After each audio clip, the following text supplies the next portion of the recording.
This video is going to cover section 1.7, reading metric dial calipers.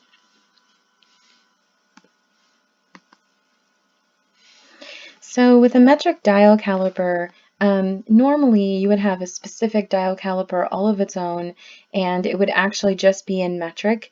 And this one's a little different, and I'm only going over this because it's on quizzes and then the homework. But in this particular case, because we have our dial is in inches, we actually are not using the dial at all. So do not read dial for metric. And that's just for these. Again, if you had a specific metric caliper, you could add the dial, but because this is in inches, we can't have millimeters and then inches. So what this dial caliper is going to do is going to give us a pretty basic reading of what we actually have. So it's still going to be able to be measured somewhat. And this time we're going to be looking at the top measurements, not the bottom anymore. So we're measuring the top. And it's just kind of whatever it's closest to.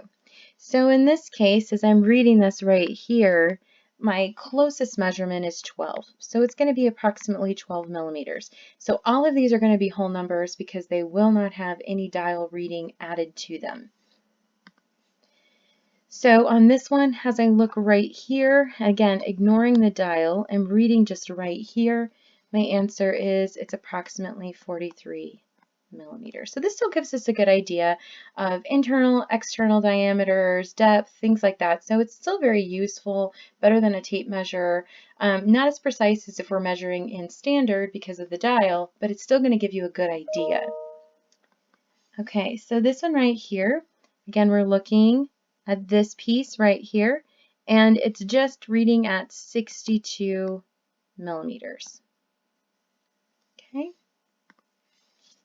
This one we have right here, it's just past the 90, so it's approximately at 91 millimeters.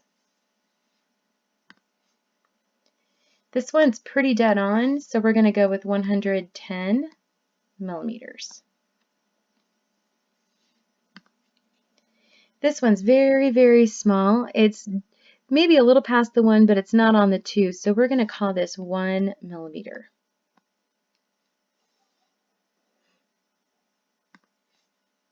This one, we're just past the 10, so we're going to call that 11 millimeters.